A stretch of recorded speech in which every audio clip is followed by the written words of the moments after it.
ओम ध्यानम नमः। नमस्कार दोस्तों, मैंने पहले भी कई वीडियो में जिक्र किया है कि हमारे हिंदू धर्म में मान्यता है कि हमारा शरीर मरता है, हमारी आत्मा नहीं। आत्मा अमर है, अजर है। वो एक शरीर को छोड़ के दूसरा शरीर धारण कर लेती है, जिसे हम पुनर्जन्म कहते हैं। हमारे हिंदू धर्म में बहुत बड़ी मान्यता है इस चीज़ की, लेकिन विदेशों में शायद इस चीज़ को कई धर्मों में भी कम माना जाता है। और लेकिन विदेशों में भी कुछ ऐसे मामले सामने आए हैं जिससे पुनर्जन्म की इस पत्ती को बल मिलता है।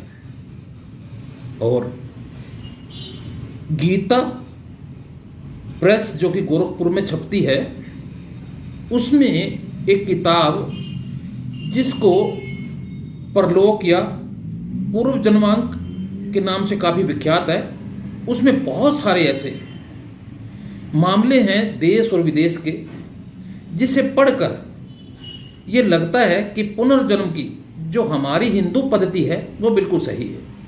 आज हम इन्हीं 10 घटनाओं पे जिक्र करेंगे, जिसमें 5 जो है हमारे हिंदुस्तान की घटनाएं हैं और 5 मैं विदेश की घटनाओं के बारे में, यानी टोटल 10 जो है कि घटनाओं के बारे में बताऊंगा कि पुनर्जन्म वास्तव में होता है। और इन घटनाओं से इस बात को कहीं ना कहीं सच्चाई मिलती है। तो वीडियो को अंत तक जरूर देखिएगा। जो साथी पहली बार इस वीडियो को देख रहे हैं, कृपा करके चैनल को सब्सक्राइब कर लें। चैनल अच्छा लगे तो लाइक और शेयर जरूर करना।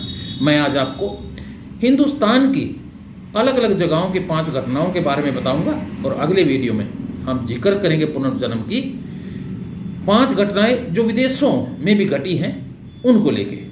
तो वीडियो को अंत तक जरूर देखिए। दोस्तों, पहली घटना मध्य प्रदेश के छतरपुर जिले की है। उसमें एमएल मिश्रा नामक व्यक्ति रहते थे। उनकी एक लड़की थी जिसका नाम स्वर्णलता था। बचपन से ही स्वर्णलता यह बताती थी कि उसका असली घर कटनी में है और उसके 2 बेटे हैं। पहले तो घर वालों ने उसकी बात पर ध्यान नहीं दिया, लेकिन जब वह बार बार यह बताने लगी तो घर वाले स्वर्णलता को कटनी लेके गए। कटनी जाकर स्वर्णलता ने पूर्व जन्म में अपने दोनों बेटों को पहचान लिया, और उसने दूसरे लोगों, जगह और चीज़ों को भी पहचान लिया। छानबीन से पता चला कि उस घर में 18 साल पहले बिंदिया देवी नामक महिला की मृत्यु दिल का दौरा पड़ने से हो गई थी। स्वर्णलता ने यह तक बता दिया कि उसकी मृत्यु के बाद उस घर में क्या क्या परिवर्तन किए गए हैं। बिंदिया देवी के घर वालों ने भी स्वर्णलता को अपना लिया और वही मान सम्मान दिया जो बिंदिया देवी को वो दिया करते थे। इसके अलावा दोस्तों, दूसरी घटना अप्रैल 1950 की है। कोसी कला गांव के निवासी भोलानाथ जैन के पुत्र निर्मल की मृत्यु चेचक के कारण हो गई थी। इस घटना के अगले साल यानी 1951 में छाता गांव के निवासी बीएल वैष्णवी के घर पुत्र ने जन्म लिया। यह बालक का नाम प्रकाश रखा गया। प्रकाश जब 4.5 साल का हुआ तो एक दिन वह अचानक बोलने लगा कि मैं कोसी कला में रहता हूँ, मेरा नाम निर्मल है, मैं अपने पुराने घर जाना चाहता हूँ। ऐसा यह कई दिनों तक कहता रहा। प्रकाश को समझाने के लिए एक दिन उसके चाचा उसे कोसीवाड़ा लेके गए। यह सन 1956 की बात है। कोसी कला जाकर प्रकाश ने पुरानी बातें याद उसको आने लगी। शौकवश उस दिन प्रकाश की मुलाकात अपने पूर्व जन्म के पिता भोलेनाथ जैन से नहीं हो पाई। प्रकाश के इस जन्म के परिवारजन चाहते थे कि वह अपनी पुरानी बातें भूल जाए।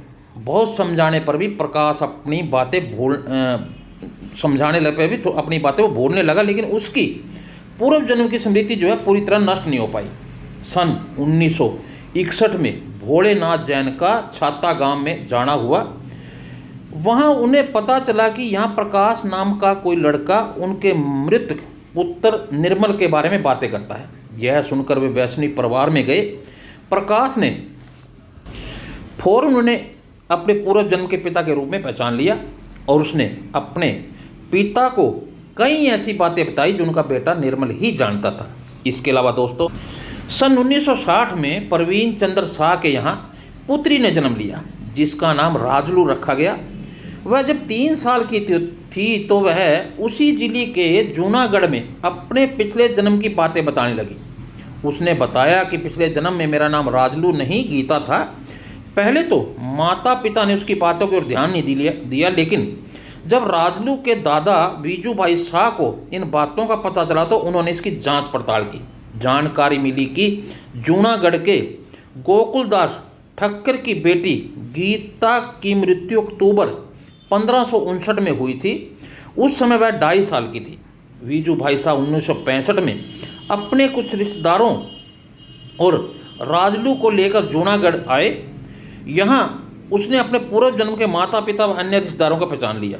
उसने अपना पुराना घर और मंदिर भी पहचान लिया जहाँ वो अपनी माँ के साथ पूजा के लिए जाया करती थी। इसके अलावा दोस्तों एक घटना आगरा की है। यहाँ किसी समय में पोस्ट मास्टर PN भार्गव रहा करते थे। उनकी एक पुत्री थी जिसका नाम मंजू था। मंजू ने 2.5 साल की उम्र में ही यह कहना शुरू कर दिया था कि उसके 2 घर हैं। मंजू ने उस घर के बारे में अपने परिवार वालों को भी बताया। पहले तो किसी ने मंजू की इन बातों पर ध्यान नहीं दिया, लेकिन जब कभी मंजू दुलियानागंज आगरा के एक विशेष मकान के सामने निकलती तो यह कहा करती थी कि यह मेरा घर है। एक दिन मंजू को उस घर में ले जाया गया। उस मकान के मालिक प्रताप सिंह चतुर्वेदी ने यहाँ मंजू ने कई ऐसी बातें बताई जो उस घर में रहने वाले लोग ही जानते थे। बाद में पता चला कि श्री चतुर्वेदी जी की चाची फिरोजाबाद स्थित चौबे का मोहल्ला निवासी विश्वनाथ चतुर्वेदी की पत्नी का निधन सन 1952 में हो गया था। अनुमान यह लगाया कि उन्हीं के पुनर्जन्म मंजू के रूप में हुआ है। तो दोस्तों ऐसी बहुत सारी घटनाएं हमारे हिंदुस्तान में विदेश में हुई है जिससे पूरा बल मिलता है कि पुनर्जन्म अवश्य ही होता है। हमारा शरीर नष्ट होता है लेकिन हमारी आत्मा नहीं। हमारी आत्मा बिल्कुल स्वच्छ और सुरक्षित रहती है और इसे ना कोई जला सकता है ना कोई गला सकता है, जैसे महाभारत में इसका जिक्र भी मिलता है। गीता में तो बहुत एक अच्छे ढंग से भगवान श्री कृष्ण ने अर्जुन को क्या पूरी दुनिया को इस चीज़ का संदेश दिया है कि आत्मा जो है वो हमेशा अमर रहती है। तो इन बातों को देख के ये अवश्य लगता है कि हिंदुस्तान में धर्म में जो मानता है वो एक सही मानता है कि पुनर्जन्म अवश्य होता है। मैं अगली कड़ी में अब आपको बताऊंगा कि विदेशों में भी ऐसे मामले सामने आए हैं जिसमें पुनर्जन्म को बल मिलता है। तो इस कड़ी में जरूर जुड़े रहिएगा। तो जो साथी पहली बार इस वीडियो को देख रहे हैं कृपया करके सब्सक्राइब जरूर कर लें। इसी के साथ आपका दिन शुभ हो, आप हमेशा तरक्की करें।